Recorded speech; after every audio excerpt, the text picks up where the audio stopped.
రాష్ట్ర ప్రభుత్వం ముందు డిమాండ్ ఉంచింది.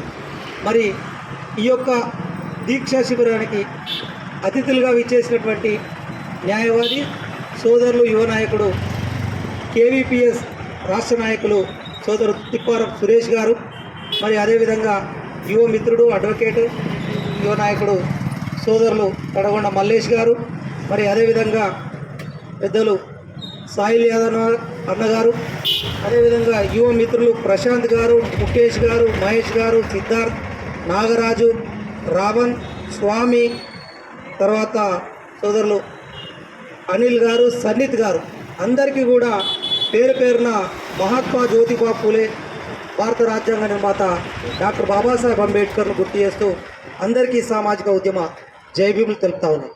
మరి సుదీర్ఘ కాలం నుంచి ఉమ్మడి ఆంధ్రప్రదేశ్లో అయితేనేమి, ఇప్పుడు తెలంగాణలో అయితేనేమి అనేక రోజుల నుంచి సామాజిక ఉద్యమాలలో అదేవిధంగా బీసీ హక్కుల కోసం నిరంతరం పోరాడుతున్నటువంటి పెద్దలు ఆర్ కృష్ణన్న గారి నాయకత్వం లోపల అనిల్ యాదవ్ గారు సోదరులు పనిచేయడం సంతోషం. ఎందుకంటే తనకు ఎన్నో అవకాశాలు ఇతర రాజకీయ పార్టీల నుంచి వచ్చినప్పటికీ ఒక బీసీల కొరకు, బీసీ హక్కుల కొరకు, బీసీల ఎజెండా కొరకు కమిట్మెంట్గా అనేక రోజుల నుంచి పనిచేస్తున్నటువంటి నాయకులు పెద్దలు కృష్ణన్న గారు. మరి అదేవిధంగా తమ్ముడు కూడా ఆయన యొక్క లీడర్షిప్లో అనేక రోజుల నుంచి పనిచేస్తూ ఉన్నారు. మరి ఈ దీక్షా శిబిరం నుంచి రాష్ట్ర ముఖ్యమంత్రి రేవంత్ రెడ్డి గారికి ఇప్పుడున్నటువంటి కాంగ్రెస్ ప్రభుత్వం ముందట కొన్ని డిమాండ్లు వచ్చింది. మరి ఏంటి ఆ డిమాండ్లు? ఆ డిమాండ్లు నెరవేర్చినటువంటియా, అసాధ్యమైనటువంటియా? ఒకసారి చర్చ జరిగితే, ఒకటి, కేజీ నుంచి పీజీ వరకు ఉచిత విద్యను అందజేయాలి.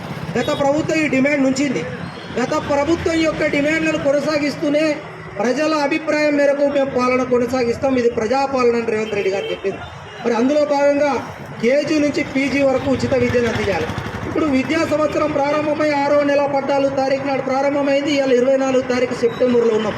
నేటికి రాష్ట్రంలో విద్యాశాఖ మంత్రి లేరు. విద్యాశాఖ మంత్రి లేకపోవడమే కాదు, రాష్ట్రం లోపల 12 యూనివర్సిటీలు ఉంటే యూనివర్సిటీలకు వైస్ ఛాన్సలర్ లేరు.